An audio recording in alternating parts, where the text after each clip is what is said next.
A few days ago, Sydney's biggest newspaper called me the 22-year-old cashing in on an Airbnb loophole. Oh yeah, and I was featured on a news segment a few days before that one calling out my business. But what the media won't show you is that I started with 0 properties, 0 ownership, and built a $250,000 a month business in just 2.5 years. So instead of arguing about headlines, I want to give you something better. The brutally honest truth about why this actually works, how it's completely legal, and why people around the world are building 6 to 7 figure businesses with it. So by the end, you can judge for yourself if I'm right or wrong. But in order to do that, let's start with understanding what people think this business is versus what it actually takes to make it profitable. Today we're in a beautiful villa in Bali. As you can see here, we're on a work trip / vacation with the B&B Success team. And I wanted to talk about the common misconceptions about running and starting an Airbnb business. A lot of people see short-term rental videos, the money, the holidays, and they think it's easy, instant cash. I mean, it sounds easy enough. You list a property, you wait for it to get bookings, and then you make passive income overnight. But you see, that's a complete fantasy. It's what TikTok, Reels, and get-rich-quick coaches sell. The reality of an Airbnb arbitrage business is that this is a real operations business. You're running pricing, cleaners, guest communication, landlord relations, and all sorts of operations. When I started my Airbnb business, I was completely shocked by how much work I had to put in at the start. Terrence and I were calling agents nonstop for 3 weeks straight, trying to get our first deal. And let me tell you, it wasn't easy. We had to deal with rejection after rejection until we actually landed that first deal. And that happened after 3 weeks of no progress at all. And after we got our first deal, the ball started to roll and it was easier to get our second one, third one, and so on. But throughout the lifetime of our business, we have faced many struggles, many learning curves, and nights of stress and lost sleep. I reckon in the first year of my business, there was probably like 10 nights where I didn't get any sleep at all. But that was because we were figuring it out and we didn't have the right systems in place. So the common misconception that Airbnb is easy is kind of disrespectful because it discredits the amount of work that me and Terrence put in to get where we are right now. And this misconception exists everywhere. New York, London, Sydney, Dubai, America, people think it's passive until they actually try it. You see, success in this space is less about the money and more to do with the execution speed, the negotiation skill, and building the right systems. This isn't about passively owning property. It's about controlling your operations and building a real business. And most people never master that part. And once you understand that, the next thing that you need to know is what actually makes or breaks that first property. Because that is a crucial part of your journey and decides whether you make some money or you just quit. Now, the first property is definitely the hardest because you don't have any credibility, you don't have any skin in the game, and you don't have proof of concept. So I'm gonna explain the 3 key levers that I believe is what makes or breaks your first property. And here they are, okay? So make sure you write this down. Location and property type, pricing and visibility, and landlord permission and trust. Number 1, location and property type.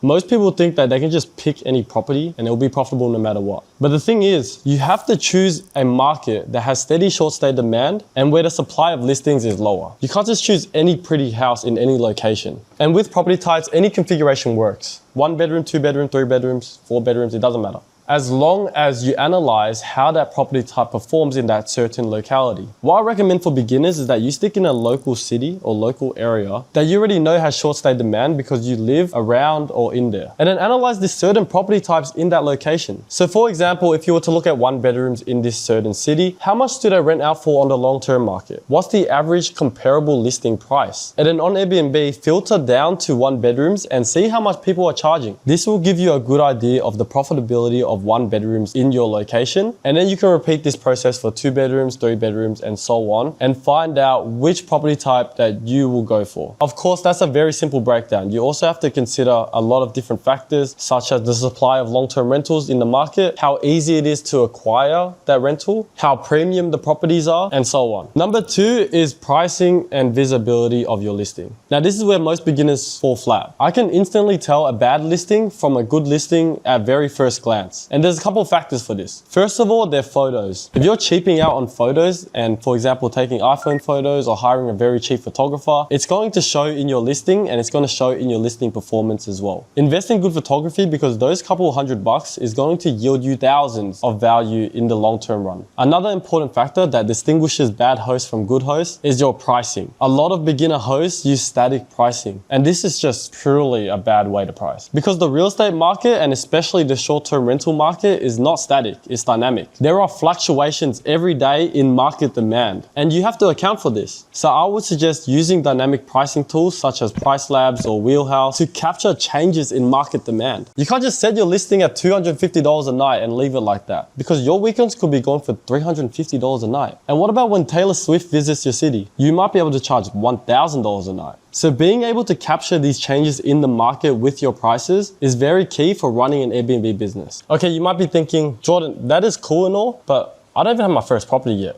How am I meant to get approved? Which brings me to point number 3, which I probably in hindsight now should have started at point number 1. But regardless, it's landlord permission and trust. How you pitch your business determines whether or not you get the lease or you get a rejection. And when you're pitching to landlords, just remember this in the back of your mind. Every day that passes by that their property is vacant, they're losing money. And you're coming in to solve that solution. Because not only are you going to guarantee rent on time every single month, you're going to also cover maintenance up to $300, and you're going to keep the property in pristine condition because your cleaners are going to come in every few days. It sounds like a win-win, right? And that's exactly how you should pitch it. And remember, when it comes to getting your first property, because you don't have much credibility, it's all about volume. Essentially, it's a numbers game in the beginning. The more dials you take, the more inspections you go to, the more agents and landlords that you connect with, the more likely you are to get your first deal. The reason why some people will get their first property in a couple of days and some people will take months is sometimes not because of the way they're pitching it. It's because the ones that take months to get their first property is not putting in enough effort and work that's required of them to actually get that first deal in the first place. And after your first property, it becomes a lot easier to get approved for your next ones, because not only do you now have some credibility, but you also have some connections. Suddenly, agents will start calling you. For example, the other week, an agent reached out to us and offered us 3 properties for rent that we didn't even look at before signing all of them in the same day. But getting your first property is obviously just step 1. What really decides your income is how you manage it once the bookings start rolling in. Most people think that scaling in this business means just renting more units. And while that's true, it also means you have to build better systems. More properties shouldn't mean more chaos. It should mean more automation. That's why I say that Airbnb arbitrage isn't about owning assets. It's more about controlling operations that print cash flow and also help you grow your business. For instance, when I hit property 3, that's when I knew we had to hire cleaners to be able to scale even further. And then when I hit property 15,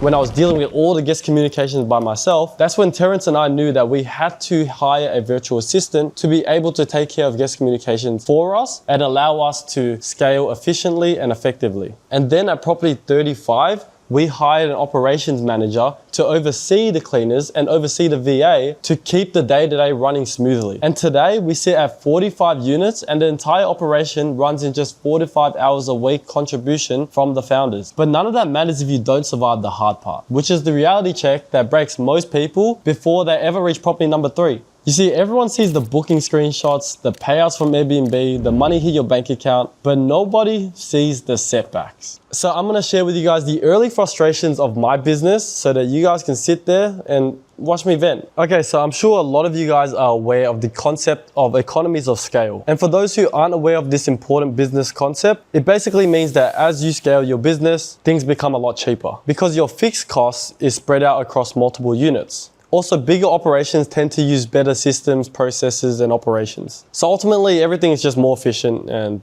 cheaper. And early on in your business, because of this concept, things like labor are a lot more expensive. So some of the early frustrations of this business stem from this concept, because you as the founder of this business is forced to be more hands-on in order to protect your margins. At the start of our business, up to property number 3, which was about month number 2, we were cleaning every single turnover. And on top of that, we were also scaling at the same time, which means we had to set up the properties. So this basically means at the start of our business, we were running around constantly, cleaning properties, setting them up as well. And on top of that, we were also running all the guest communications, such as text messages, calls, and messages through the Airbnb app, because it wasn't feasible for us to get a virtual assistant. So as you can imagine, a lot of our time was taken up by these processes. And there were nights where we had to pull an all-nighter because we had to set up a property in time because our photography was booked the next day. So with that being said, one of the early frustrations of this business model is purely how hands-on it is in the beginning if you want to protect your margins as the the founder. Now we have a lot of staff members such as our virtual assistant, our operations manager, and about 10 cleaners under us. So that our day-to-day operations are completely handled and we're more hands-off, and it gives us more time to travel and spend time with family and friends and do things that are less related to work. Another frustration of this business model, and I believe this is a big one, is how guest-centric it is. Because your reviews determines the lifeline of your reputation in this industry, you have to deal with a lot of refund-happy guests and bad reviews. Let me tell you something about being an Airbnb host. Some Airbnb guests are the most annoying to deal with because of how entitled they are. For example, if they find even one piece of hair on the bed, some of the guests might ask for a full refund. And that's just the reality of this game. Of course, we have SOPs for when this happens and even to deal with bad reviews, but that's a whole nother topic for a whole nother video. Now, what you also have to understand about building a portfolio-based business like this is that every single dollar that you make ultimately goes back into scaling your portfolio. And that's how you're able to achieve the compounding effect, which basically means that your first property funds your second property, and those two properties fund your third property, and so on.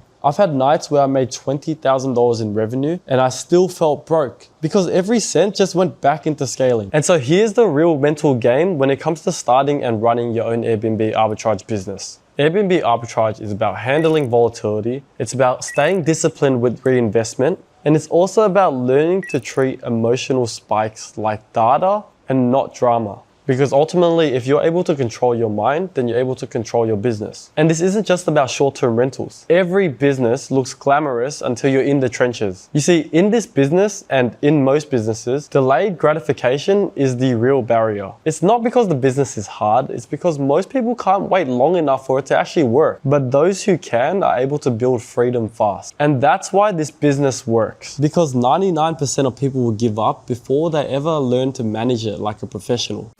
In a time where hardworking families are being squeezed out of rentals, there are calls for a crackdown.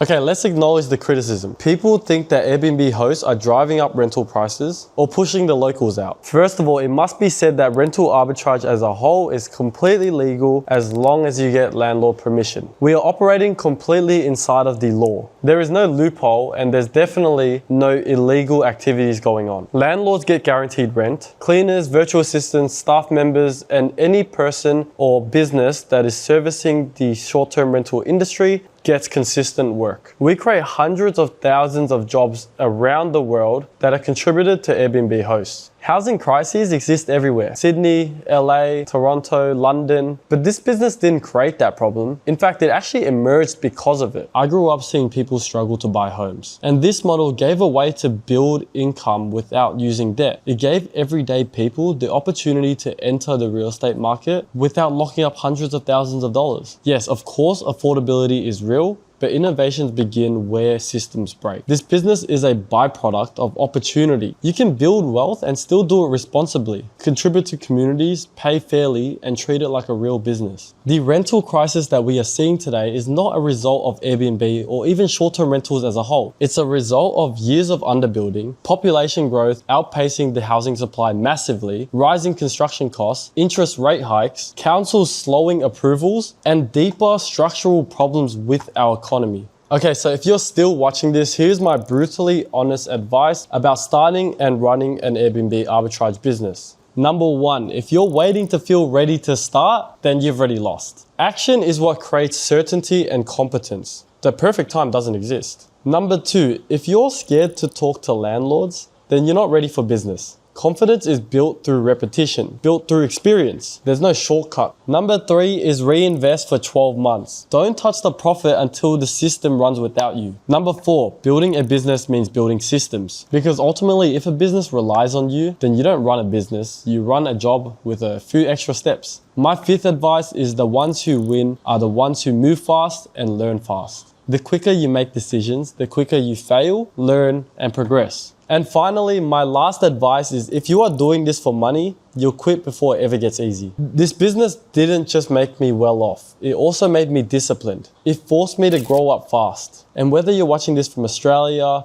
US, Asia, don't let fear, headlines, or other people's opinions decide your potential. Because you've seen what's possible. It's on you to take your first step. The truth is you don't need to own property, have rich parents, or wait for the perfect time. You just need the right knowledge and the guts to execute. And that's what I help people do. Take the first property from idea to income in 30 days or less. 5 months. This is currently my second property. Within the first week or so, we were able to sign 2 properties. More than mentors of just the BNB success. They've just been mentors in general. We definitely recommend. If you want my team and I walking you through it step by step, there's a link below to apply for mentorship. But even if you don't click it, do something this week. Call one agent or go to one inspection.